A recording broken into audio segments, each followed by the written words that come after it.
Dr. David Moreau, hello, welcome to the show. Hi, thanks for having me. Oh, you're very welcome. Thank you very much for coming out. I thought, look, maybe we start with a bit of an introduction, if you'd like to give a bit of an introduction of yourself and how you got into the field of psychology, and then maybe tell us a little bit about what you do at the Brain Dynamics Lab. Yeah, that sounds good.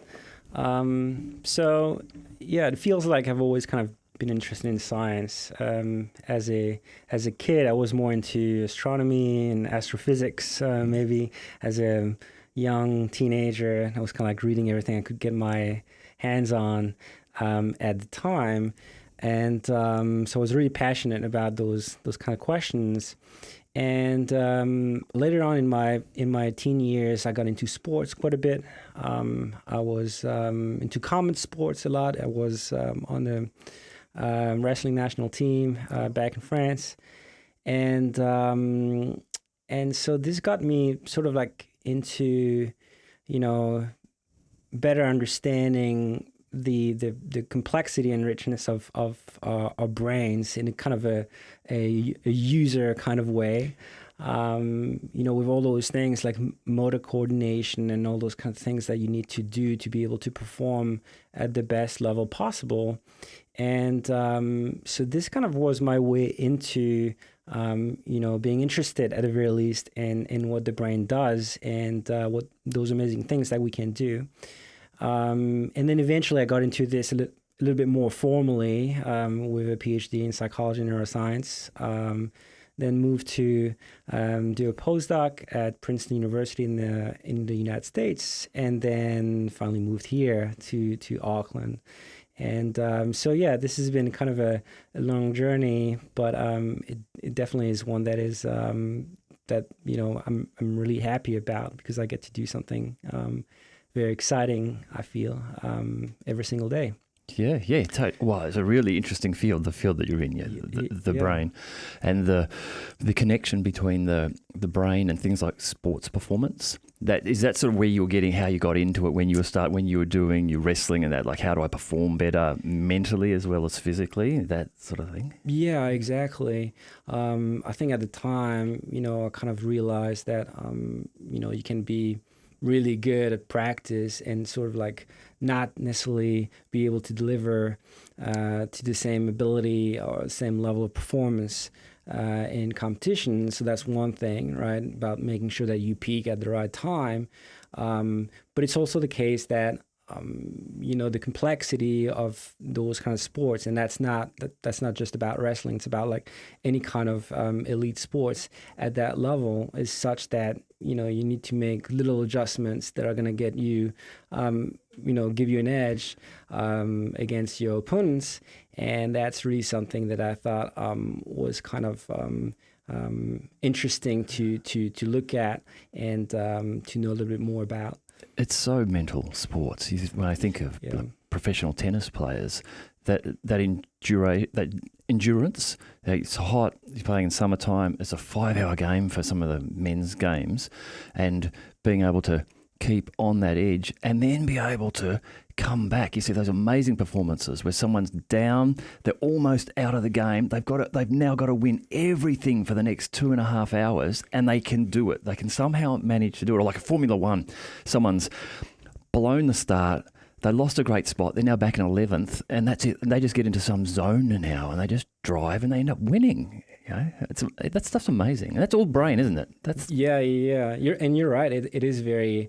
It's quite impressive, being able to perform at that level and consistently as well, under that much pressure, when all the audience that you get and all the cameras are on you at that point. Being able to really make your way back in that way into the game, like a tennis game you just mentioned, or a race, is really something that's impressive. And a lot of those things that really have to do with being able to extract yourself from everything that you actually need to do, like the whole, so we're seeing this. When you see this from the outside, you're like, oh, that player, that tennis player, for example, was 2 sets down and just came back, the whole way. And that seems impressive. But as a player, you can't tell yourself that, right? Because otherwise you get ahead too much. Your mind sort of like wanders a little bit. So you really need to be focused on the moment, right now. Moment, like right. this ball coming over the net right now is what I'm focused on. I'm not thinking about the future. I'm just going to be competitive and win this and keep being competitive, winning all the way. Exactly. And so you see them like, tennis players, you see them like adjusting their strings and like doing things that seem very repetitive. What they're doing really is that they're just visualizing what they need to do on the next point, right? And just making sure that their mind just doesn't drift away from that. It's Stephen Smith, who's an Australian cricketer. Mm-hmm. He's one of the best batsmen alive. He has a consistent array of nervous tics every time he preps to face the ball. Yeah. He juggles his shirt, he adjusts his gloves, he pulls his hat. He's jumping around like this, and then in the last second he settles down. But that seems to be some way to shift the pressure, I guess. He's distracting himself from the pressure because it's immense pressure. The bowler's coming in, he's got to score, he can't get out. The brain just keeps on somehow doing what it needs to be able to get the body to perform.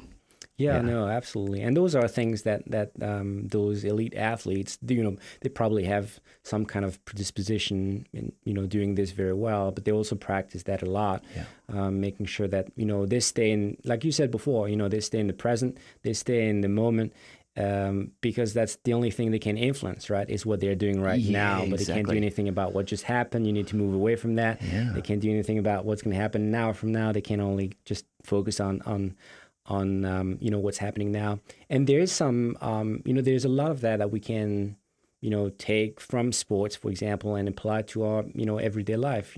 Anytime you're kind of like in a highly stressful situation, things like that, go back to the basics and, focus on what can you do now? You can slow down your breathing. You can, try to put all that in perspective. It's okay to fail. It's okay to, not necessarily be 100% if you can't be. And oftentimes helps you relax as well and perform better. Yeah, it's one of those things.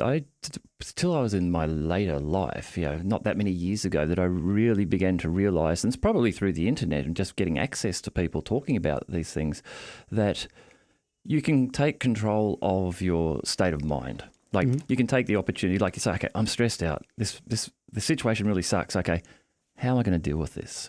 Like in the past, when I was younger, I just would have dealt with it. I would have like emotionally reacted to it and whatever would have happened. Whereas now I feel like I sometimes can go, okay, this wasn't what I had planned, but I'm going to adjust my expectations and move on from here. Right. That's a really ideal way to cope with those things that happen to you, and uncertainty and things that you couldn't predict. Yeah. So then, if we talk a little bit about learning with humans and learning, how does that work within the brain? Like learning something. So I'm going to learn a new formula to do some maths or something. What am I doing? Am I building memories in the brain of the formula, or am I like, what's going on? Yeah, and there are many different levels to look at this. But essentially, so what's happening is that you're taking input, from the world. So in this case, you might be reading something, you might be listening to, a podcast, an educational video, whatever it is, and then you're taking this new information. And the key to memorizing this really is to be able to bind it with something that you already know, right? So that information is going to need to be encoded in the brain in a way that allows you to retrieve it later on when you need it. And for this to happen, you need to map this onto knowledge that you already have, right? And so at the neurobiological level, what actually happens that, you get those little neurons are going to connect to one another, and then the strength of a connection between one neuron, a brain cell, and another one is going to, get a little bit stronger if you're using that pathway. So that's what I mean when I'm saying like there are different levels to think about this. So biologically, this is what's happening, but essentially for you to be able to make sure that you are able to remember this information and retrieve it when you need it, you really need to map that onto something that you already know.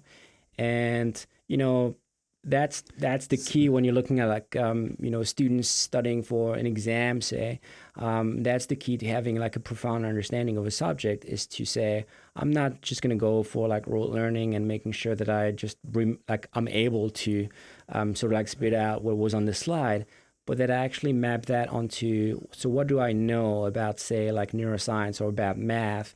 What do I already know, and how can I connect what I'm learning now onto that? So instead of for a new concept, instead of having to learn the new concept in its entirety and learn all of that, map it on to some similar learning. You've got 60. Maybe I'm making this number up, 60% of the learning already established in your brain. So it's just the difference that you are adding on, the differential, sort of. You're learning just what you need to learn that. Yeah, exactly. That's a good way to look at this. Yeah, absolutely.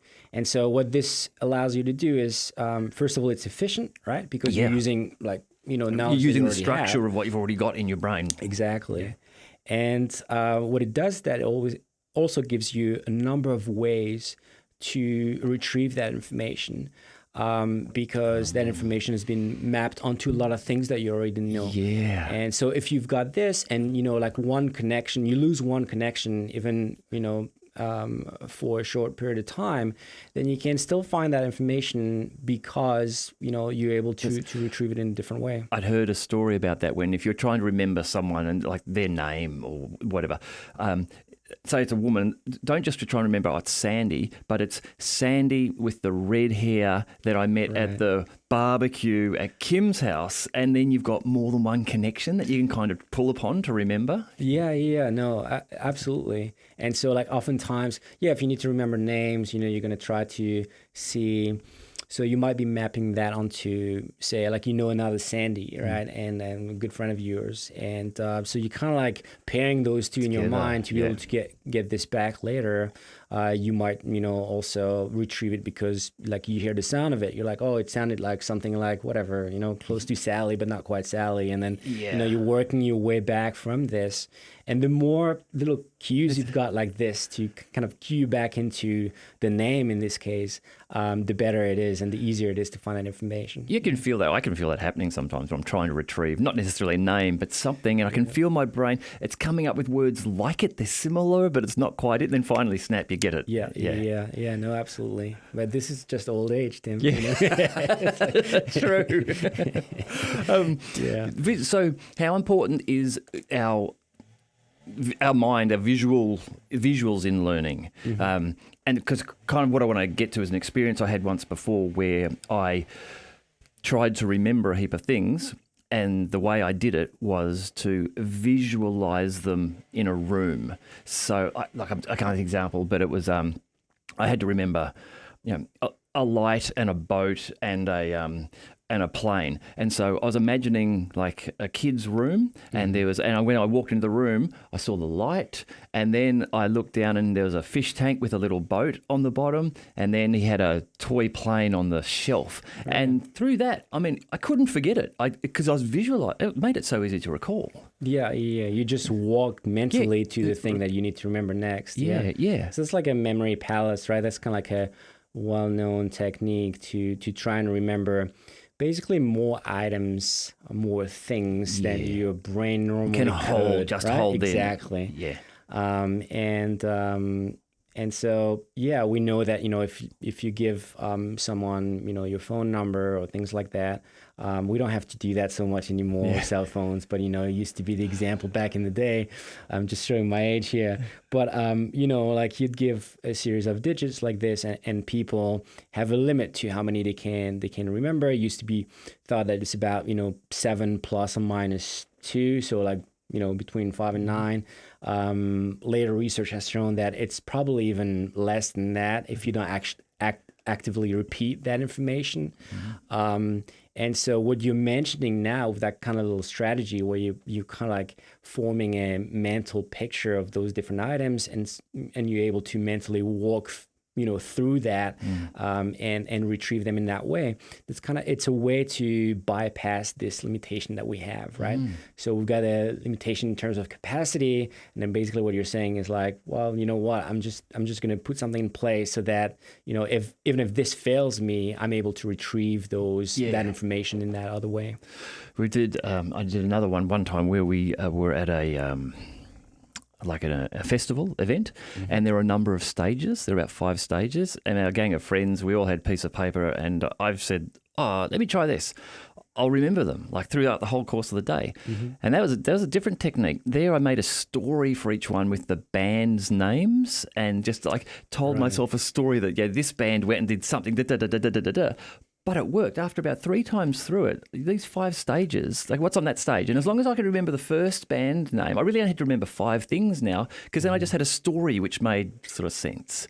Yeah. No, that's a great point. So like our brains really crave things that are interesting, right? Like the reason why we sort of space out when things are not interesting is just because we're kind of attuned to this, novelty and reward and things like that. And what you're effectively doing here is that, you're building that little story around it that makes it more memorable. Yeah. And then later on, this is not something you're going to forget. And then that information that you need is right in there in that story. Yeah. And it's seamless, right? You don't feel like you're actively retrieving it, but you are. Yeah. Well, because it worked really well, because it was a story. It didn't make sense or feel right if you were getting it wrong. You couldn't kind of mess up the order of the band, because suddenly the story didn't go like that. The story went like this, and then it just pulled your memory or pulled the sequence back for you. Yeah, that was a good tool. It took a little bit of effort. It took a good probably 15 minutes of working out the stories and going through it a couple of times, but then it was there, man. It's really strong. Right. Yeah, it's a really good strategy for learning new things. Yeah. How does learning new things change our ability to do that with age? So one thing that we know is that certain capacities are going to slowly decline with age. Recent research shows that it's maybe not as much as we thought, but it's still the case that this happens over time. Oftentimes it's going to be the speed of connections in the brain that's not going to be quite up to par with what it used to be when you were younger. But this is oftentimes compensated by, experience and expertise, and actually the kind of things that you just mentioned right now, right? Which is that, as you age, you've had more time to, experience, come across certain strategies to memorize things.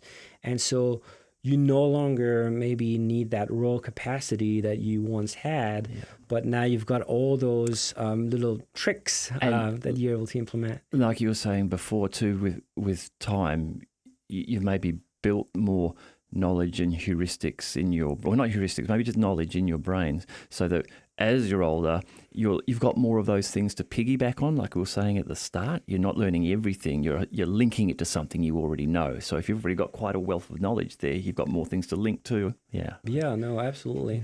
And like this has led to a lot of people have looked into this in the context of professional workplaces, right? To try and see what's the best combination of people that you can put,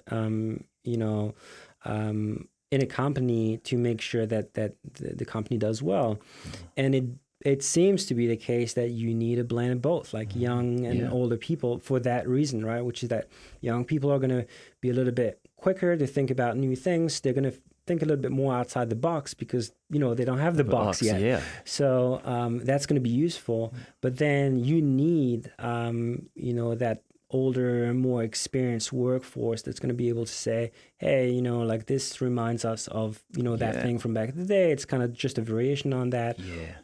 And this is what we implemented at the time. Yeah. So and that works. So how about we start with looking at that and see if it's similar, if that analogy works in this case. Right. And you might have just short-circuited a whole heap of time. Absolutely. Yeah. And you're right, like the younger people, they don't have the box, which I get to see with my kids because they're young, they're 7 and 9. And sometimes I'll think about things and they'll come to me with comments or questions about a topic. They're really thinking about it. And for me, I'm like, my God, that's so not the case because of experience. I know that particular thought on that topic, not at all. But for them, they don't have that box or that knowledge. It's like, does this work? Could this work? Yeah, definitely thinking outside the box when you're young. Yeah, no, absolutely. And it's kind of refreshing for you too, right? Sometimes you see that and be like, hey, like, because it not to be the case, and yet it's kind of like, it's interesting to think about it that way without that knowledge that's kind of constraining you in your thinking a little bit. Yeah, I do see it all the time. Like they ask me questions all the time about things, and which is great. I love that they do, but it demonstrates their naivety of the world. Just because they're young, they just haven't had the opportunity or the experience to learn that. I was having a read through some of your articles online, and I wanted to ask a question because it was really interesting to me. I hadn't thought of it before, but it was the topic of epigenetics and how, so my rough understanding of it is that, so during your lifetime, like environmental factors and things and possibly toxins or lack of nutrition or whatever can have an effect upon how the genes in your body are expressed. Is that the right sort of understanding? Absolutely. That's a good way to put it. So I think this kind of simplistic view that we used to have, that things are, there's all those transit research that used to try and see if things are nature or nurture, right? So is this more nature? Is it more nurture? So basically, is it more like something that's genetically predetermined, or is it something that's from the environment, from your experience and your interactions with the environment? And so a lot of questions have been investigated in that way. And more recently, there's some discoveries, especially in the field of epigenetics that you just mentioned, have showed us that, actually things are a lot more complicated than that. It's not that binary. Yeah. And, even though there are genes that can or cannot be expressed depending on depending on the environment itself, and depending on what you do, and depending on what you've been exposed to. And so that kind of blurs that sort of distinction between nature and nurture. And the more people have dug into this, the more they've realized that there's a lot of that in our behavior and how, cognitive function in our brains. This is a booming field at the moment, and it doesn't mean that there are still things, there's still sort of like what we call attractor states, like, so your genes are still going to be attuned to doing things in a certain way. So it's not the case that you can influence everything, say, through the environment, right? The genetic code is still something that's very robust. But it is the case that there are little subtle things like this that can be changed and can be altered depending on what you're experiencing. And so I know that a lot of the examples are negative ones. Seems to be, we talk about like a lack of nutrition having an effect or something like that. Are there positive practices or approaches to epigenetics? Like, can you take that as a tool and say, well, actually, if we were to modify the environment in this way, we could cause a gene to be expressed that we wanted to be expressed, and that could be useful? Yeah, so the reason why most of those examples are very debilitating one or negative ones is because it's usually a little bit more radical in terms of the change itself. So when you're looking at, you just mentioned nutrition. A lot of people in our developed societies anyway are, eating quite well. Yeah. Despite what we're saying compared to what it could be, we're eating quite well, and there are vitamins and nutrients around us in everything we eat. And so, it's difficult to see a major sort of difference between this and, whatever optimal diet you could come up with, right? Because the difference is not that much. But if you compare with, say, malnutrition, then that's quite a step down. And so you're able to see differences with this. The same is true with stress, for example.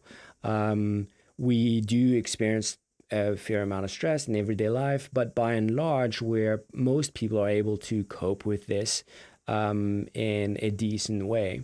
But if you compare, our lives with the lives of someone who is extremely stressed because of circumstances, because of like whatever reason that might be, like a war, things like that, then you might be able to see those kinds of changes that you're mentioning now, because now there's a deprivation or there's an extremely stressful situation that's way more acute than any kind of change we could manufacture ourselves. But that being said, it probably is the case, even though the evidence is not as strong the other way, it probably is the case that, by doing a certain number of things that we know to be good, you're able to influence your brain in a very positive way.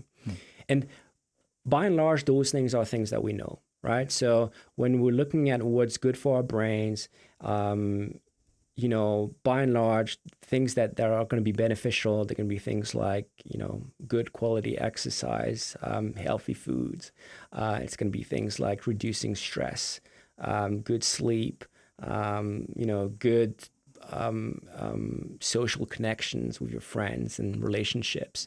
And so those things, they're really going to have a very wide-ranging effect on brains and bodies, really. So the brain is just an organ within the body, right? And so some people would say it's the most important organ, and that might be so, but it's still just like sitting in there in your body. And so everything to make yourself healthier is just going to be a really good thing for your brain as well. Yeah. And so all those things that I just mentioned are really things that people who are listening to us, if they're not targeting those in their everyday life, that's a good place to start, because on top of being beneficial to the brain, you're also going to have like those general health improvements that come with it, and that's going to be it's one way to maximize the benefits that you can get. Well, and I think you can get another layer too. You get the physical health. The physical health of the brain, the cognitive operation and health of the brain, but then you get that that emotional lift as well. Like you start to you maybe move away from depression and think that sort of thing as well. That's really important. Yeah, I think that consistency in physical exercise, I think, can deliver that to you. Yeah. No, that's a really good point. And compared to, oftentimes people are asking me, what can I do for my brain to get better at learning and better memory? And oftentimes I think people have a tendency to think, right away about things like brain training games and those kind of things, right? Where like, so I'm sure you've come across some of those like apps on your phone or things like this that you can do. There are, little games that are supposed to help you improve your memory, your attention, your reaction time, all those different abilities. And so oftentimes people are looking at this as, one way they can, some claims have been made that you can stave off, Alzheimer's disease and dementia and then rewire your brain, fundamentally with those kinds of games. But what the research shows is that, by and large, what seems too good to be true is too good to be true, right? A too simplistic an approach. Yeah. That just doing Sudoku will make your brain great and healthy. Just doing Sudoku will probably make you really good at doing Sudoku. Exactly. But not necessarily everything else. And maybe if you did Sudoku half the time and spent half the time talking to friends, you'd find you get perhaps a better improvement in your brain anyhow. That's absolutely right. Yeah. And this idea really is, we know this from, everyday life. If you're working on, say, your rugby drop kick, you're not going to be like playing lacrosse. It might be fun, but that's not the way to improve that skill. If you want to get better at the piano, you're not going to be practicing the violin, right? Yeah. We know that. And so the same is true to a certain extent with those computer games. You're going to get really good at those computer games. Yeah. But oftentimes that's not what you want, right? You want this to transfer to naturalistic or ecological situations out there, like everyday life. Yeah. And this is the exception rather than the norm, right? So it can happen sometimes, but by and large, when you practice something, you're going to get better at that thing. Whether or not this generalizes or transfers to different activities or different tasks, it doesn't happen that often. Yeah. That's an interesting point. If I think about machine learning, because I've had a bit of an interest in that, over the years. Right. One of the things I saw not that long ago was that they're able to take a model. So they train a model to be able to learn or predict on a particular data set. Let's say this model is good at predicting, like the shape of handwritten numbers. It can read it and go, okay, that's a 1 and that's a 7, whatever. But what they found was they could take that model as a starting point and apply it to a different data set. Now, this data set might be one to identify the clothes that you're wearing. Is that a shirt, or is that a T-shirt, or is that a pair of shorts, or is that a long sleeve top? And it did quite well, like unexpectedly well. So, which I guess makes sense because our brain, the one brain, is able to do everything we do. We can work out numbers, we can work out what clothes people are wearing, we can identify that, but we can also figure out, if that football's flying over there and I'm going to catch it, I need to be running in that direction at that speed to get there. And things like that. It's amazing that our brain can do that sort of stuff. Like the range of things it can do. Yeah. And it's true that, the kind of situations that we're being exposed to in our everyday life, they actually are very challenging in and of themselves, right? Like what you do for work, what when you're playing sports, like you said, playing music, interacting with others, all those kind of things that oftentimes we take for granted. Actually, in terms of computations, what's happening behind the scene, it's quite impressive, and that's also where like doing more of those activities can really help you. We were just talking about sports before, and the great thing is that if you compare that with, say, a brain training software, if you're using sports to train your brain. If this doesn't work, you just got healthier, you're in better mood, So like the in terms of opportunity cost, right? Like it's great because worst case scenario, this does nothing to your brain, which we know not to be the case, but let's assume. Well, then you got a lot healthier and you got all those benefits that we know are going to be there no matter what. You got lower heart rate, you got lower blood pressure. All those things are working a little bit better. And like you say, all those things work on the physical level of your brain. You're getting better blood supply to your brain. You're getting better garbage clearing out of your brain or whatever. Yeah. That's a big risk with those say brain training programs on the computer, right? Is that a lot of people are saying oftentimes, well, what's the harm, right? Because maybe it does stave off Alzheimer's disease, and worst case scenario, it doesn't. But it's not like an invasive surgery or anything like that. But that's the real cost, right? It's an opportunity cost. So this idea that you could be doing other things while you're doing this instead of wasting your time. You could just be out walking, talking to your friend, and probably getting better general benefit for that time. Yeah, I like that idea of opportunity cost. That's a good way of thinking about that. Yeah. So it's a notion that comes from economics, but I think like that people are using a lot in the brain training space in neuroscience and psychology lately, because it illustrates this kind of trade-off really, really well, I think. Yeah. What about AI in your field and the research?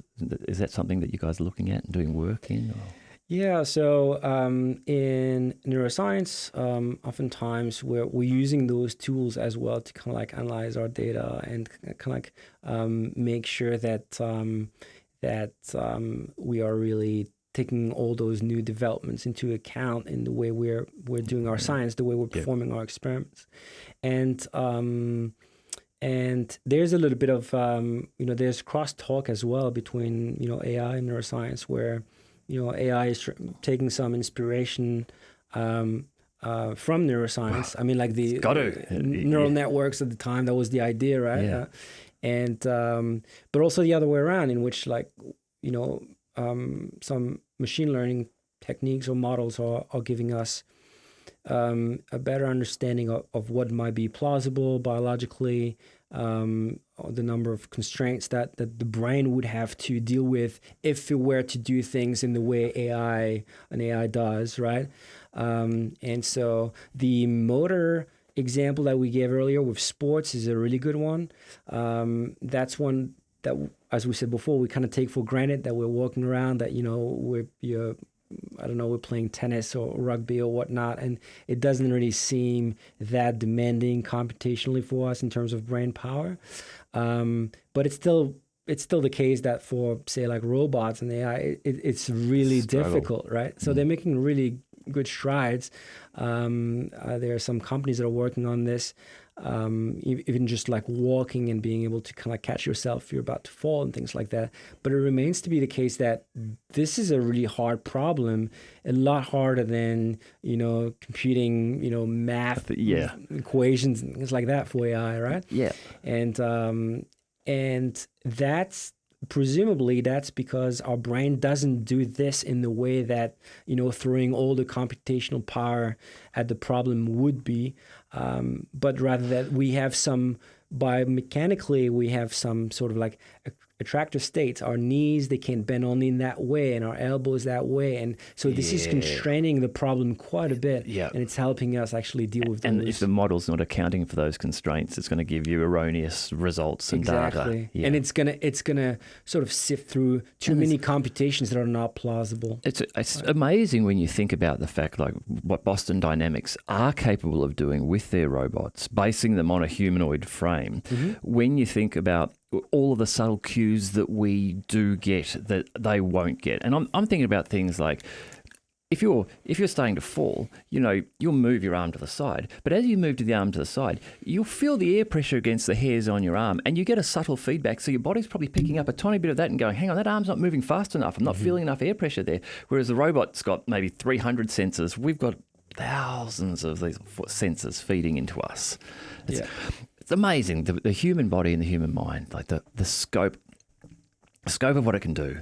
This is something I've spoken to some friends about before. Imagine if you could get a person who could just do the extremes of all the things we can do. Like they could long jump 8 meters. They could hold their breath for 20 minutes. They could build strength in their arm to such that would be like a superhero type. But it's all within the realm of what humans can do. Different extremes. Yeah. And it's good to recognize those differences. I think, currently with there's a big, sort of interest in things like ChatGPT and all the different models, and people are saying, well, to kind of tone down that praise for AI, people are saying, well, they still can't play tennis against us. And that's an unfair comparison, because that's obviously not what those models are built for. Exactly. And that's like a different domain altogether. So there's always going to be things where, in the near future anyway, where we seem to be doing a lot better than what those models can do. And, that's okay. And in a way, it's giving us information about, the nature of those problems. We're equating those things, sort of thinking, well, there's like doing math and there's like doing sports and things like that. And it's actually very useful to see that, we're able to tackle one problem with machines and not quite to the same extent. We're not quite able to tackle the other problem to the same extent. This gives us some information about the nature of those problems themselves. Definitely. The gaps we've got in the models indicate, that's where there's more learning and research to be done. Exactly. There's a lot of questions I have about AI and neural networks. Like one of them is growth. So I don't know, but my understanding is that generally with a neural network, when you set them up, you establish up front how many layers of neurons you'll have in processing, and then you work within that model. But yet, I imagine the human brain changes the number of neurons that are actively working on a problem over time. I've heard stories of the knowledge, the London taxi drivers, and some of them after they died, they looked at their brain, and apparently the geographical parts of their brain were sort of thicker than the general population. They thought this was because these guys had spent for 20 years memorizing everyday street names and locations and geographically working it out. So again, that's a sort of points to one of those gaps in the model. If your model isn't capable of growth or maybe even targeted death, not repair, but maybe the brain's going, actually, we don't need this neuron anymore, and what we're doing here now, this is pointless. We'll just get rid of it. Whereas our model will just keep it, and maybe it's just weights and biases wouldn't change. So there's that. And the other thing that I wanted to ask about was in learning, particularly in learning, what's your thoughts on attention, or focus? Like, what's the impact of that? You can just drift around on a topic and kind of read a book and I didn't take much of that in, Right. as opposed to I'm actively focusing on this. Because again, I want to know what you would think about that, but just to throw back to that, that's something I think is also lacking in the AI models. I don't know how we map or create attention and focus in an AI model. But yeah, what's your thoughts on that in learning? Yeah. So it's definitely the case that some lapses in, say, like memory, for example, are oftentimes not about memory; they're actually about attention. And you're right that this is a fundamental aspect of our cognitive abilities. If I don't remember something, it's because I was not paying attention at the time I was supposed to be able to sort of like give my brain a chance to encode that information to retrieve it later, right? And so that's one of the main things when people are saying I don't have a good memory. Oftentimes, not always, but oftentimes it's actually a problem of attention. People are just not used to, and maybe it's getting worse with the kind of like social media and all those the kind of world that we have around us. They might not be used to anymore paying attention to something without any kind of distraction, or being able to suppress Filter interference. out. Yeah. So that's definitely something that is fundamental, and that's something that you can train, right? And you can tell yourself, I'm going to be doing this thing, and I'm not going to have my phone here, at the same time, and this other thing, because then, affordances, they're just too strong. You got your phone there and something else, your tablet, and then you're going to go to it at some point. But instead, you're just here with, say, like your book, and that's what you're paying attention to at the moment. And that really helps sort of restrict the realm of possibilities of what you could be doing, and instead say, well, I'm focusing on this. And at first you feel a little bit uncomfortable, right? I don't know if you've been like, ever like in your car or riding the bus or whatever without your phone. This is kind of like, it's scary, right? Yeah. And you don't know what to do. But, after a while you kind of like, you get more comfortable and you get more used to those kinds of things. And this is actually a good space to be in, because then you learn that it's okay to pay attention to just one thing at a time. And actually, by paying attention to just that one thing, I get a lot more out of it, right? Like I'm reading that passage, like you said before, and now I actually know what I just read, and I can use that, and I actually remember it. I remember my good friend of mine, he and I used to read books very differently. He's a very slow reader. Sorry, pardon me. Actually, I take that back. He's not a slow reader, but the way that I read the book, I read the words, I grab it, I just plow on through. I read a book in a day. Love the book, great. I can tell you all about the book. He visualizes, like he reads and he thinks about, there was a field and there was a river and there was a boat in the reeds.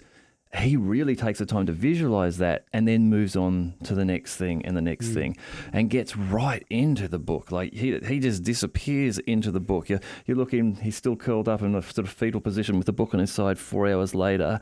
Yeah, just total different way of reading, because his attention and focus is very different to my attention and focus when reading. Right. Yeah, and I imagine I would bet his recall on those same books we read when we were 15 years old is better than mine. Right. I would suggest. It's like he's implementing like a memory palace into like all those books, right? It's kind of like, it's interesting. Yeah. It's like you think you're reading this book, but you're not reading this book. No, not the way he is. I wasn't immersing myself in the book. I was reading the words, getting the concepts. Like most people do. Surface level reading. So And some people do the same for. So presumably this is fiction that you're mentioning now, but for nonfiction as well, where people are kind of like they're going to be reading something, and then they're just kind of echoing what we were mentioning before. They're going to try to map this out onto prior knowledge that they have of like a similar topic or an adjacent topic, and this is going to improve. This is going to improve retention, because you're kind of giving yourself a lot of different ways to access that knowledge later. Well, I think the other big thing with learning too is being able to conceptualize and get down to the level of understanding the concept, not necessarily just the formula. Like, oh, you remember the formula, you know how to do it.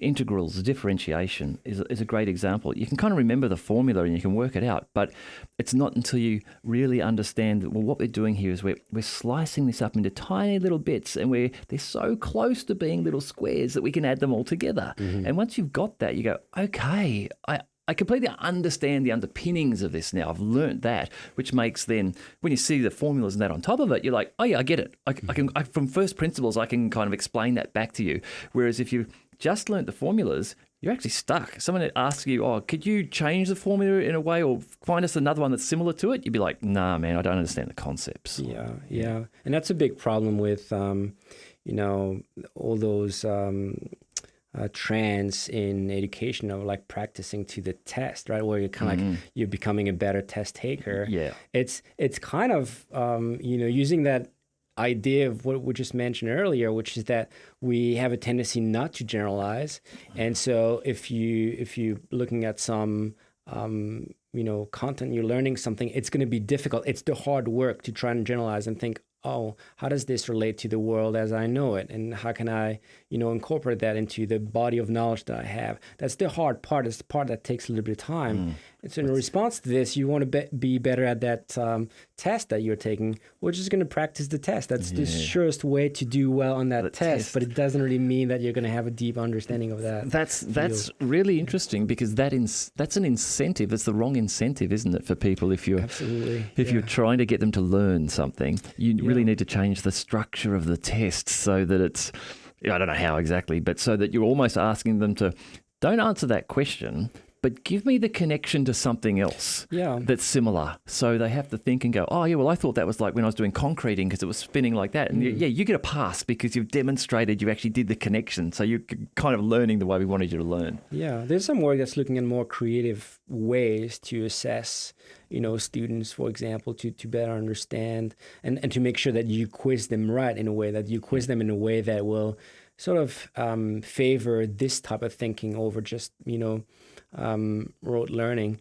But it is it's difficult, and it's obviously it's a lot harder to mark or grade, right? Now there are like all those different possibilities that student might go that way or that way, and what's good, what's not. So that's one of the reasons why it's being held back a little bit. But otherwise, you're right. It's the best way to learn. Yeah, it is. I was speaking to Bronwyn Connor the other day about this, because she's starting to struggle with the challenge where students are possibly using ChatGPT to write responses, and we were talking about it and saying, well, how do you get around that? And one of the ideas was, well, maybe you take people back to oral presentations, so they actually have to stand in front of you and speak about the questions and the topics, rather than be able to submit a paper which maybe they didn't write.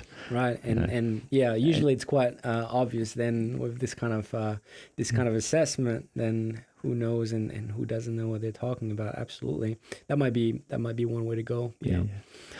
I had a friend on the other night, and we were talking about. He's very interested in the topic. We were talking about psychedelic medicines and the brain.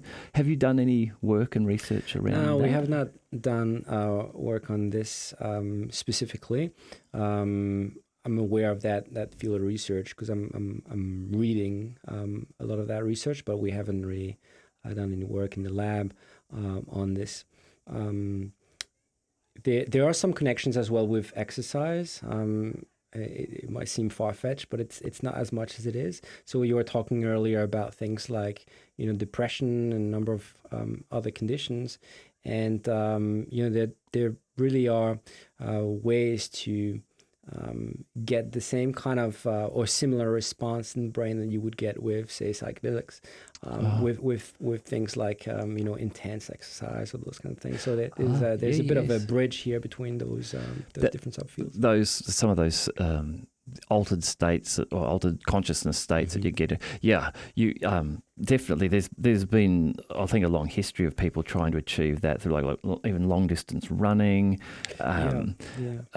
different states of sort of deprivation, like food deprivation, things that go to some extremes. but I've had a personal experience years ago. I used to play guitar with some friends, and it would be every Saturday we'd catch up about 10 in the morning, and sometimes we'd play until 6 at night, like 8 hours just playing guitar. Wow. Yeah. And Passionate about this. well, yeah. it was just fun, you know. It was good fun.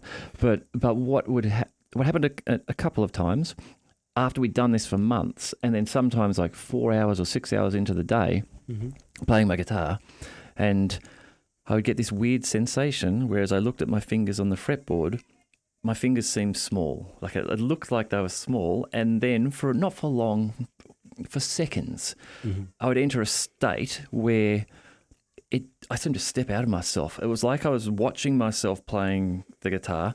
I didn't feel like I was really playing the guitar anymore. I could even look up at the bass player and smile at them and like, hey man, I'm in the zone. Like it was in the zone, and I was able to play really well, yet consciously, I was no longer connected to the playing. I was seeing something else was going on in my mind at that stage where we've got this under control. You can think about something else. It was almost what it was. It was bizarre because normally you always focus on what you're playing. You're thinking ahead a couple of notes, like where am I going? What's the music doing? That sensation wasn't there anymore. It's just happening. It's just happening. Sounds like a pretty good flow state that yeah. you're in, right? Yeah. And that's the best way. I mean, like athletes, musicians are always talking about this, right? Like the best performance, the best way they can play is if they can enter that state where they're not thinking about what they need to do, but they're sort of like able to detach themselves from those complex coordination that we mentioned before, and just say like, I'm an autopilot, and this is just gonna unfold the way it should. And that's one of the reasons why oftentimes the best athletes are not necessarily good coaches. They are sometimes, and they need to do a little bit of work on that. But because, if you're really good, you get to a point where you can't necessarily verbalize everything you're doing, right? And you would need to be able to do that a little bit with novices, especially to let them know, okay, here's how I'm hitting my backhand, right? Like, so I'm doing this and this and this and that. And this is difficult to do when you're in that state where you're just like, I don't know, it just happens. Yeah. Right? And so you need to do a little bit of work, like introspective work, to be like, what am I actually doing to make this so effective? For me, it felt like the answer to that question was you need to play for hundreds of hours. It was a practice thing for me. So it didn't start. It never happened to me before. This only happened after months of these sessions of long hours of practice, and it would be halfway or 3/4 of the way through the session where the body had somehow got to a level of being able to detach through repetition.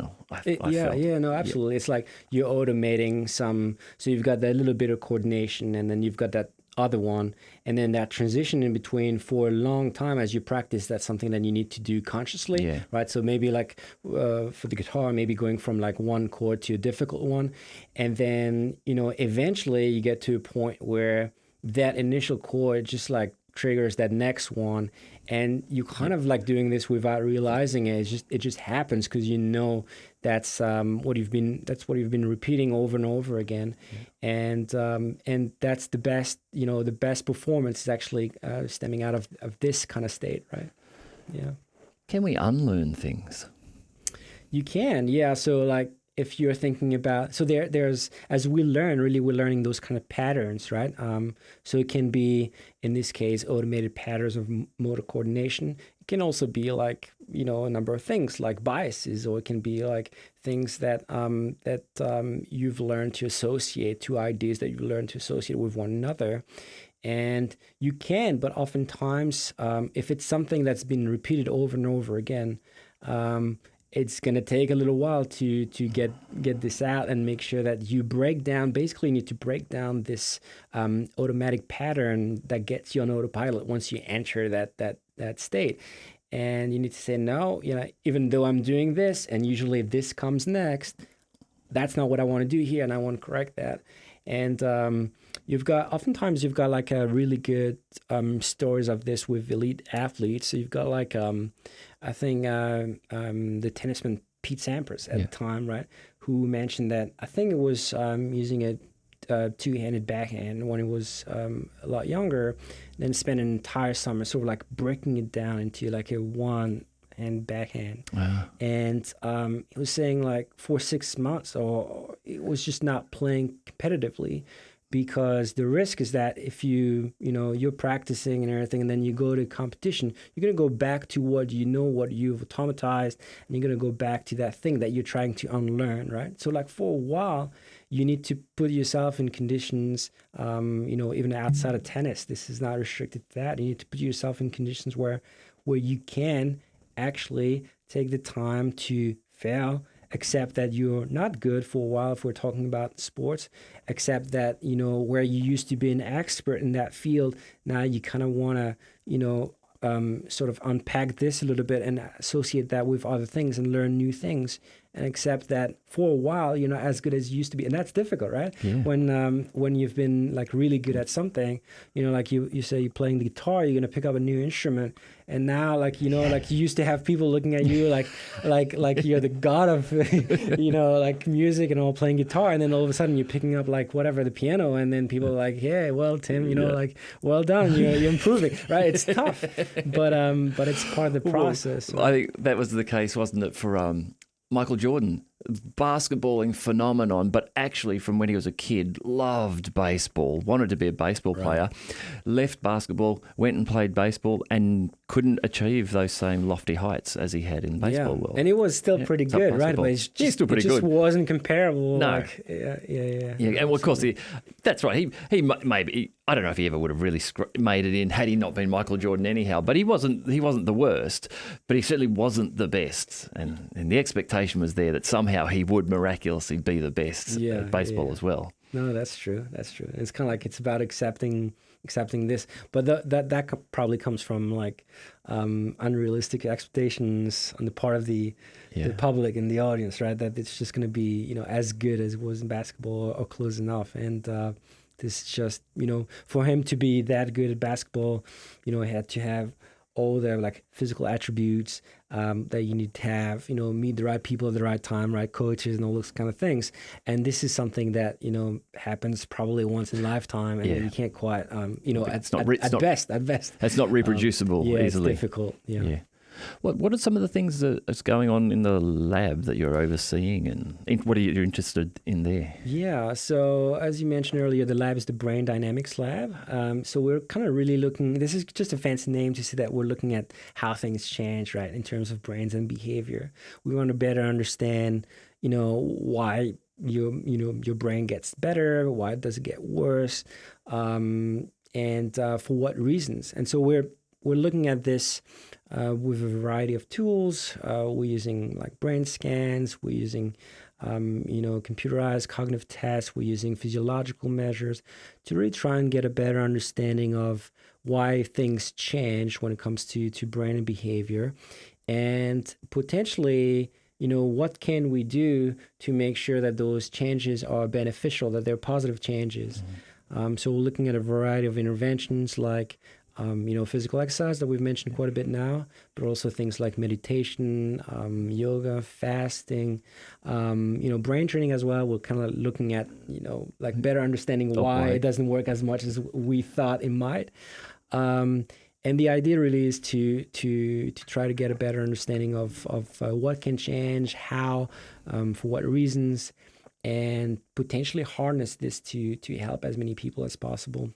And meditation, are the benefits of that, is it reduction in stress? Is that effectively the way that meditation works in being beneficial? Is that you put the noise down and reduce the stress for a period of time? Yeah, it's one of the ways. That's definitely like a big one, right? So it's the case that you're able to also put stressors in perspective. So you're kind of able to step back and be like, okay, what's stressing me out, say like is that work deadline or whatever. Like, how important is this at a higher level, right? Like this is me putting that stress on myself. What would actually happen if I don't meet that deadline, but I'm like a week late? Sure, that to the extent that I can, I don't want to be in that situation. But the work was still... Maybe when you take that step back in perspective, suddenly the stress of it, you're able to realise it's perhaps not as big as you thought. Stop putting stress on yourself so much. Yeah, that makes sense. And it's also about, shifting the focus of attention. So we mentioned that a little bit earlier, but onto the present, like things like your breathing and things like that. That's really the idea, which is to say, I don't want to be sort of at the mercy of the distractions around me, but I want to be able to focus my attention on, maybe something inward, or maybe like positive thoughts, things like that. And then eventually it's about learning to direct your attention, your focus of attention in that way, consciously, so that you're recognizing that you're in a stressful situation. That's a new tool that you've got now to cope with those situations. You're able to say, well, I'm going to recenter. I know what to do, like center my breathing, and then try to put that in perspective. And those are very helpful skills in a kind of like stressful environment, like what a lot of us are dealing with nowadays. So the work that you do, does a lot of it look to identify causes of neurological disorders, or is it treatments? Or what are you hoping to achieve out of some of that work? So like our number one goal really is to better understand, by trying to look at what can change the brain. The number one goal really is to better understand the brain, right? Because if you know what can modify something, then you get a bit of a better understanding of what that thing is. When you're looking at say like cognitive abilities, what does it mean if I can actually improve cognitive abilities quite substantially with an intervention? What does it mean for sort of like a model of how the brain works? But the counterpart as well. What does it mean if through like every intervention possible that I can try, I'm not able to move the needle? What does it mean about how our brains work, right? And what are you seeing on that topic there? Are there examples of people who have been able to like increase cognitive ability somehow and measurably? Yeah, so there definitely is, and like the biggest way that we know to do that, and sort of like across the board, right, is through those factors that I mentioned before, like exercise and like reducing stress and things like that. This really has like widespread ramifications onto the way our cognition works Over the longer term. Like are those techniques things that we would use to retain the potential we've got? So obviously I would imagine good diet and sleep and exercise and that sort of thing, reducing stress, is going to maintain the cognitive potential I've got for longer. But can I make myself smarter? So it's a difficult question. I'm not going to give you a straightforward answer, and here's why. So there are things you can do, say, to transiently improve your cognitive abilities. So, for example, with very high intensity exercise, it's like all the craze out there, right? Like a lot of people are talking about this. We found that this, for example, it gives you a boost for, say, like a couple hours afterwards. Mental boost. A mental boost. Wow. At first, a big dip for about 10, maybe 15 minutes.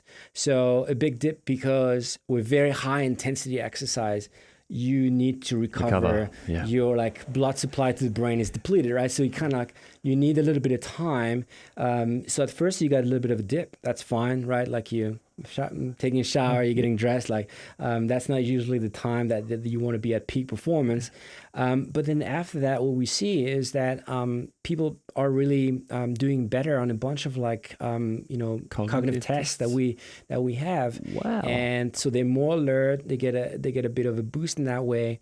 And then at some point it goes away. 2-3 hours. That kind of goes away. But you're still just going back to your healthy baseline anyhow. Exactly. So and if you repeat that for a long period of time, say like weeks or months, then eventually you get to a point where you have those acute, transient sort of effects, but you also have long-term effects that are ramping up, and that basically get your baseline to be a little bit higher. And so those are really those are ways that can bypass this idea that we have a tendency not to generalize knowledge just because the brain does like the easiest thing, which is to kind of like get better at that one thing that you're trying to get better at. But those things, we really see that they have an impact across the board. So that's high intensity, short interval, high intensity exercise. What about other stuff? Like a friend of mine's got an ice bath, which I really want to try. I haven't tried it yet. But things like that, where does that sort of, because I figure that's a stressor on the body. Do they have impacts on cognitive ability? Yeah, I'm not aware of like convincing research that has looked at like the immediate cognitive sort of impact of those. I know that the idea, right, just like you said, is that it's going to be a bit of a stressor, but once you're done with this, you're going to have like a rush of blood flow over the body, and so it's gonna be basically healthy in that sense, that better circulation and things like that, and I think that those effects are pretty robust, pretty reliable, and so those effects, they're also beneficial to the brain more generally, as we mentioned earlier. Right? There's another thing. I was thinking about this. There's another thing about the cold baths that I think is a positive effect. And that's the fun factor. Like, I can't wait to get into an ice bath and give it a go. And my kids in the bath here, in the shower, sometimes we'll do it. I sometimes have a cold shower, just turn it full noise cold and try and deal with it. And I told the kids about it. And they're like, Locke was in the shower the other day. He's like, Dad, I'm going to do it. Dad, come in the shower. I'm going to do it. And I was like, all right, do you want me to turn it on cold? Yep. He's ready for it. He prepares it. He goes for it. He's really good. Doesn't even scream like I do. But it's fun, and it's a challenge. And if you nail it, you feel good. Like, I get out of those cold showers, even though I don't want to do them when I go in there sometimes. When you do them, you can't help but feel amped and fun. And I don't know how long that is good for your brain. But that 15 minutes afterwards, I think that's got to be a bit of a push. But, you feel good. I'm sure a lot of people would disagree and say like, it's not fun. It's not fun to me at all, Tim. I don't know what you're talking about. But yeah, no, absolutely. And that's also where there are big individual differences, right? Like, there are things that we know work, across the board for everyone in terms of like getting healthier, getting better. And there are also a number of things, and that's kind of what we're focusing at the moment in the lab, where we want to better understand, okay, what's good for Tim, right? Like, knowing everything we know about you, your like fitness levels and your, current cognitive performance, potentially genetics, physiological variables. Given all that, what's actually good for you? Can we find like in, the database that we have, can we find profiles that are fairly similar to yours and see what people have benefited from in the past? And so that's definitely where this, trying to research is moving towards. It's about, not looking at group averages anymore, but trying to see, take as much information as we can about individuals and then trying to tailor, to personalize things to themselves so that we can actually personalize cognitive improvement routines or plans. Absolutely. So, sorry, you go. No, go ahead. So do you get interest from people like performance coaches and in the sports fields? Are they interested in the research you're doing because these are the sort of things they want to know to be able to then go and apply to their elite athletes? Yeah. So there is some interest in that. There's some interest also in from like companies to try to better understand with those kind of like acute exercise routines, like what basically. So is it beneficial then to have like a little gym in the workplace and to actually encourage employees to use it during working hours so that they can come back and potentially be a lot more. It is. I'm fortunate enough, my day job, they have a little gym there. Very few people use it. Yeah. I get in there and use it, and you just get a lift afterwards. You come back to your desk, you just feel good about yourself. So again, if you time it right, if you go and do it maybe 1 o'clock or something, generally you're heading into the mid-afternoon, you've had you're starting to feel a bit of a dip. Here you don't. You've just given yourself a boost through that dip time. Yeah, no, absolutely. And so, it's really recognizing that that this can be beneficial, and that we're all a little bit different in terms of what we value in the first place, and also what can be beneficial to us. it's also about making sure, because you can go all the way to the other extreme where you're kind of like you're trying to exercise well and you eat healthy and you're trying to reduce stress as much as you can, and then something gets a little bit out of balance in your life, and this is actually a stressor. This is something that's triggering a lot more stress in your life. So it's important to recognize this as well.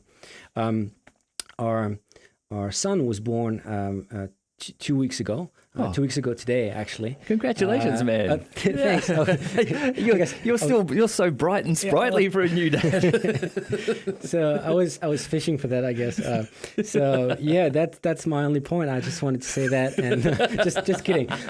So there's a point to this story, and so the idea is that like in the last 2 weeks, my partner and I, we haven't had too much sleep, any things sleep. like that. Yeah, any sleep. Like all the parents out there would know. But that's okay, right? Because you recognize that I know that sleeping well is important, and I should make sure that I get as much sleep as I can, or like quality sleep as I can every night. But at this point in life, I also know that this is temporary. That this is hopefully that this is something that like it also obviously I'm singling out and lack of sleep, but like having a child is also like all those wonderful beneficial things as well. So it's about recognizing that this is potentially transient, and that in this case it is better to kind of take a step back and be like and enjoy the things that you can enjoy rather than stress about this. And right? that's right, and because this is a real valuable, important, crucially important part of life. Yeah, You're a male. You kind of evolved to have children and have that, but I do remember that waking sleeplessness period for the first few weeks after the children are born. But it's a weird thing. I kind of got used to it. I notice my tiredness more now when I get good sleep and then I don't. But at that period of time, those first couple of weeks, I just got into that zone where there was no sleep around. But I just became quite comfortable in that sort of twilight zone for a while. Yeah. Yeah, and then you can sleep anywhere. Like 2 minutes here on the couch, you can do it. You'll fall asleep. But it's important because I think that you can really get to the other extreme where you're thinking, well, I didn't get my workout in today, or I didn't eat healthy last night because I was out with my friends and things like that. And in the grand scheme of things, those things are fine. Like you'll be okay, and you just, as long as this doesn't become your sort of like default pattern, you'll be fine. There's a line between having goals and sticking to them and achieving them, but then also allowing yourself that bit of flexibility. Like I've built in my head a little one recently where I used to go to the gym quite a bit. Then with lockdowns, I didn't. And I spent a long period of time until the start of this year consciously aware that I needed to get off my ass and exercise, but I couldn't do it. Like I could see the problem, but I couldn't mentally motivate myself. Right. And then I got lucky, for me anyhow. What I said to myself was, okay, from January, I've got a chin-up bar I made out there. I'm going to do 10 chin-ups a day. Like 10 chin-ups a day. Not 10 in a row, just 10 in a day. And so I started the 1st of Jan, I did 10. And every day in January I did 10. And after about 3 days, I was like, I like this. Like I built this little goal system for myself in my head, a little reward system which I could control, and it was achievable. It wasn't like I'm going to do 100 a day or something, and obviously I'm going to fail. But now, the other thing I said at the start was, okay, I'm going to do 10 a day, but every month I'm going to step it up by 10. So February I'm going to do 20 a day. And now I'm in March, I'm doing 30 a day. So December's going to be a big month doing 120 a day. But I haven't missed a day. And I've done way more. Like that was my starting point was 10. But because of that, I've done way more other exercise. I'm involved in other exercise now as well. But back to the point. This is where I need to be careful because I know I'm going to come down so hard on myself if I miss a day now. Because I'm really getting the benefits of the achievement of attaining those little goals. No, that seems like a good trend you're on. It was. I think it was. I just got lucky, and I got the quanta right. I got the size of the goal right, and it's repetitive. Had I said, I'm going to go and run a marathon in a month's time. I would have failed at that because I wouldn't have got the reward for a month. I wouldn't have felt like but this I just do a little bit every day. And every day I feel like I'm achieving. It's simple, but I think it's a good tool. Yeah, well, you're saying you got the amount right, but let's see in a couple of years when you'll be doing like 1,000 a day. Let me know then. I think I'll stop it after 1 year. But if I can get to a year of having done that, again, I'm going to feel really good. It's like I went on the carnivore diet a few years ago, and I decided when I do it, I was like, I'll do it for a month. I thought you can do anything for a month, so I'll just eat meat, nothing but meat for a month. I ended up doing it for 15 months. Right. Yeah, it worked, again, physically, it worked really well for me. I enjoyed it. And again, but I've got to be honest about it. Part of it was this had become a goal for me to do. It was a thing I wanted to achieve. I was able to go to the fridge and go, geez, that chocolate looks good. I'm not doing it, And again, I think it was a control mechanism. I felt that in my life, I had control over this particular thing. Like you hear it all the time with people with eating disorders, which in some respect, choosing quite an extreme diet like that was very positive health benefits for me. But still, it could be classed as an eating disorder, I suppose, in that you were saying you're being very focused on that. But it was all mental, the ability to do it or not. Yeah. Yeah, and I think it's been especially important for people, during lockdowns and everything, like to have a little bit of a routine, like people used to have like work mostly, right? And so like you go to work and you sit there and some people hate it, but you still have that kind of routine that's, governing your day and telling you like at what point you'll be where and things like that. And, it helps you. You don't have to think too much about it. Am I going to work? Am I not going? Yeah, you're going to work kind of like every day. And with when COVID hit and with lockdowns, and this has disrupted this pattern quite a bit, where all of a sudden, for a while people maybe were not working right away, then we're working remotely, and then you've got all that flexibility, which is a blessing and to some extent maybe a bit of a curse as well. And so like getting back to routines like what you just mentioned, right, is also something that's comforting because now you've got like, today I know I need to do this and I'll eat that and those kinds of things. And then slowly you get back into that mode where you're in control, just like you mentioned, and you're not sort of like at the mercy of whatever is happening or whatever sort of like notifications you get on your phone or this or that, right? Yeah. So it is definitely something that I think we maybe took for granted a little bit more, prior to 2020, and now we've kind of like realized that those things that are built into our lives, they're actually very, very important, very essential. And it's good to be able to have that to kind of structure your life a little bit. Yeah. Do you do work at the lab around behavior, like modeling behavior, or not modeling, altering behavior? Yeah, looking at how people behave and what's happening in the brain to cause that behavior, or how it could be modified, or. So there's some work that we did over the course of COVID, actually, with. Lots of labs sort of like worldwide, right, where we kind of like teamed up, joined forces, and tried to look at problems that were affecting, if not all countries, like most countries around the world, and try and see to what extent sort of like behavioral science can help with some of those things.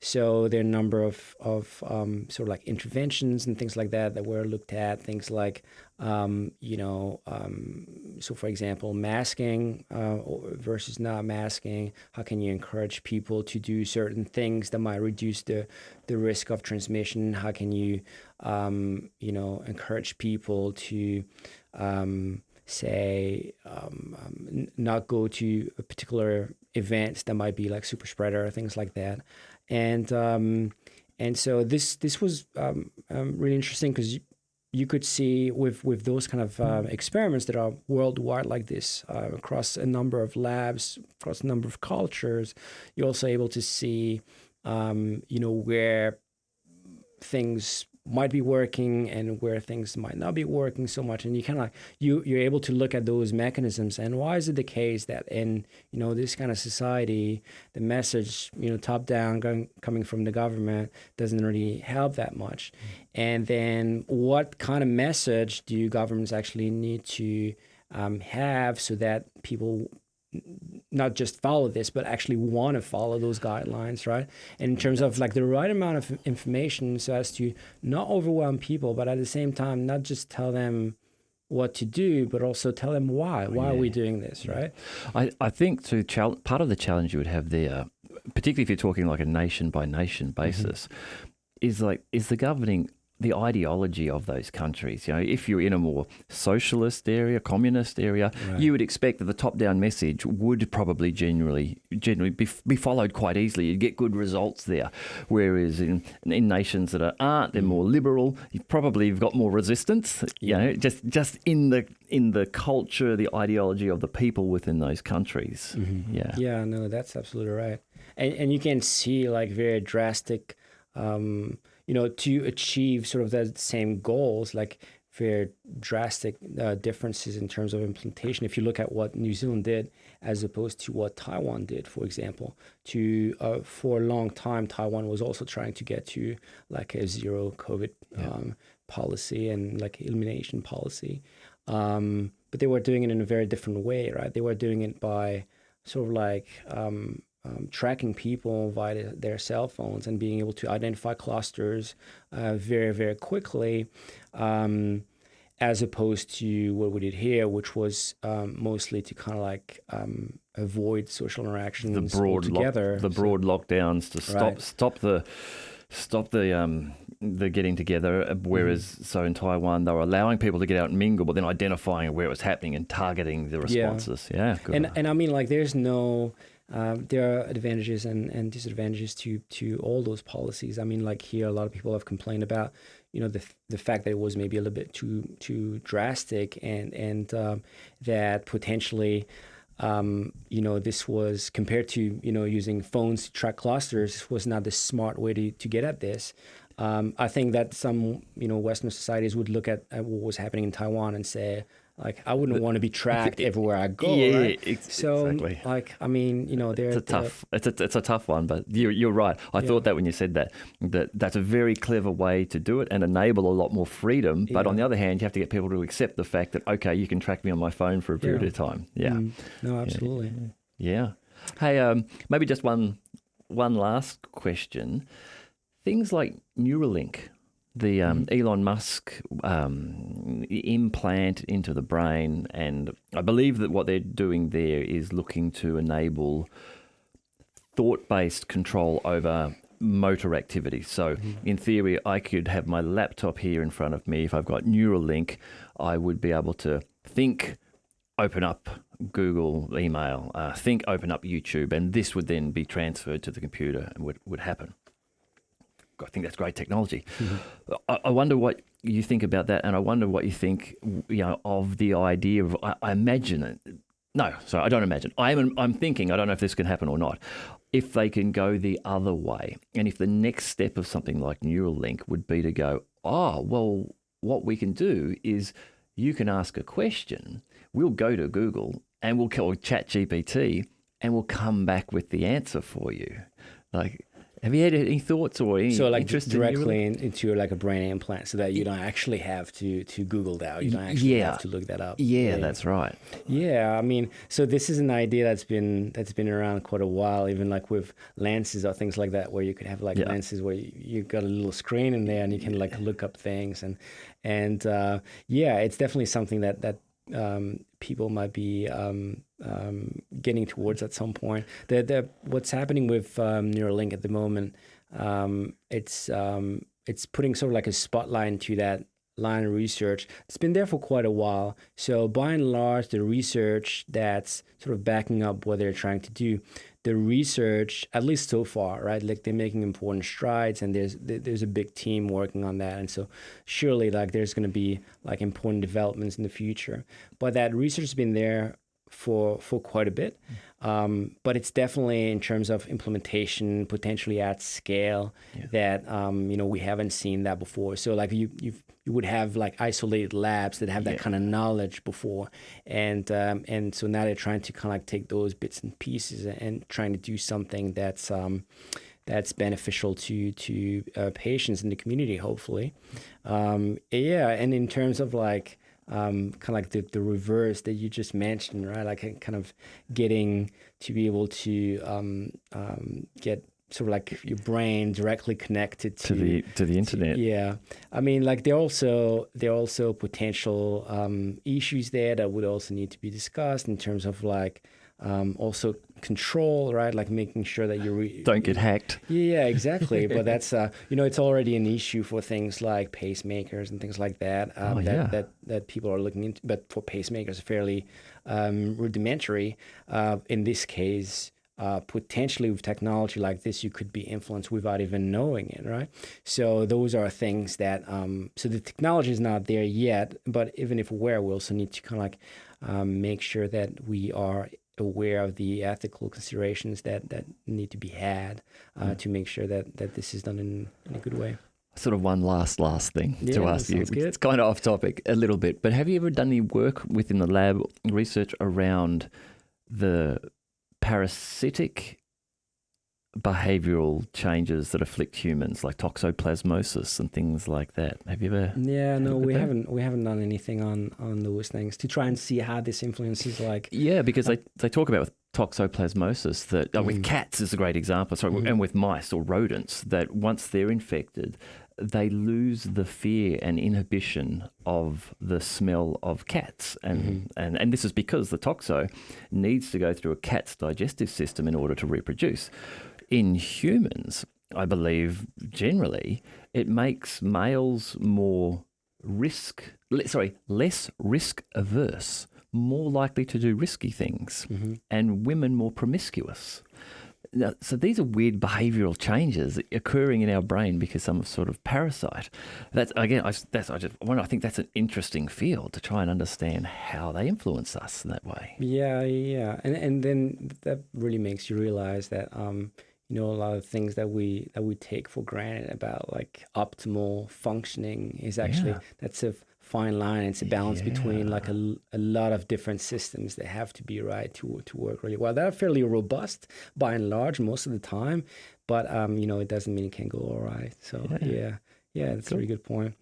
Hey, look, thank you very much for coming in. I really enjoyed the time talking with you. It's been great. Thanks for having me. That was great. Had a good time. Yeah, man. Look, we should organise this and do another one at some stage. It's good. Sounds good. Okay. All right. Oh, you didn't tell me you've just become a dad? That's cool. Yeah.